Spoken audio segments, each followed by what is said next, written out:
one new word every day.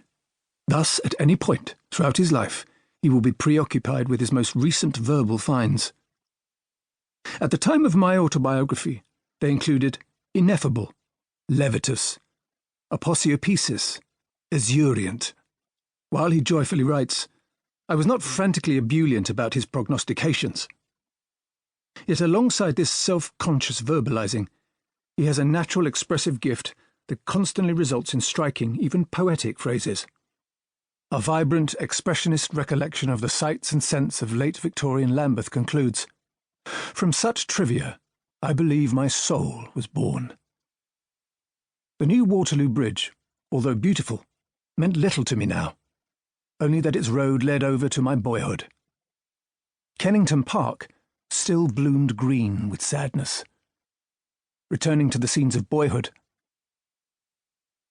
I had a feeling of uneasiness that perhaps those gentle streets of poverty still had the power to trap me in the quicksands of their hopelessness. A few critics of the time were sceptical of the childhood hardships Chaplin recounted and sought to dismiss them as Dickensian fiction. Even recently, one or two American revisionist biographers have resumed the attack on his veracity. But hard documentary evidence consistently confirms Chaplin's account. The book was a prodigious feat of memory. He had no help from researchers. When he wrote, the studio archives, kept in his home from Vevey, constituted a vast, virtually inaccessible mass. From the early theatrical years, there was little besides one small scrapbook.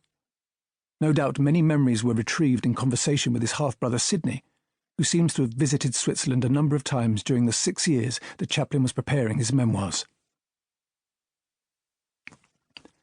The accuracy of his memory was to be amply attested 20 years after he wrote.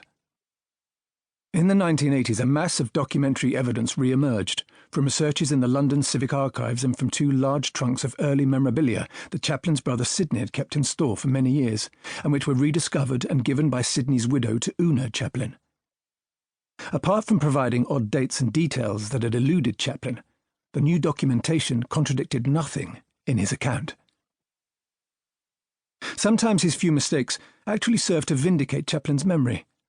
Thus, he remembers the ogre who meted out school punishments as Captain Hindrum, an old vaudeville friend of his mother's, fallen on evil times as Dashing Eva Lestock, and the kindly stage manager at the Prince of Wales Theatre, where Chaplin was a boy actor, as Mr. Postant. Their names turn out in fact to have been Hindum, Dashing Eva Lester, and William Postance. Chaplin, it appears, was indeed remembering, from 60 or 70 years before, names he had heard but perhaps never seen written down, rather than reclaiming them from post-facto research. On the book's appearance, reviews of my autobiography were almost unanimous in their mixture of enthusiasm and disappointment.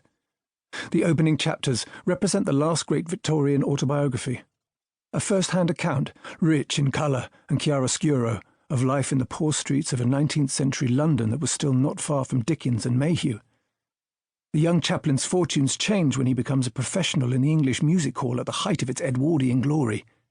Vaudeville tours bring the discovery of America. At last, California, a paradise of sunshine, orange groves, vineyards and palm trees stretching along the Pacific coast for 1,000 miles. From vaudeville, he risks a leap into the dark to go into pictures, still in their infancy and in process of finding their ultimate home on the West Coast.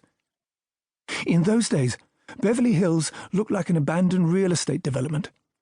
Sidewalks ran along and disappeared into open fields and lampposts with white globes adorned empty streets. Most of the globes were missing, shot off by passing revellers from roadhouses. In this virgin land, and the new medium of movies still striving to discover its rules, largely under the lead of the great D.W. Griffith, whom Chaplin somewhat patronisingly credits with an original touch, Chaplin finds his destiny. The chapters on his first contracts with the Keystone and S&A companies give a vivid, if cursory, account of his struggles, personal and economic, to win creative autonomy, to bring to the coarse popular show of slapstick movies the subtler skills he had developed in the music halls, and to add another dimension to my films besides that of comedy. His success in this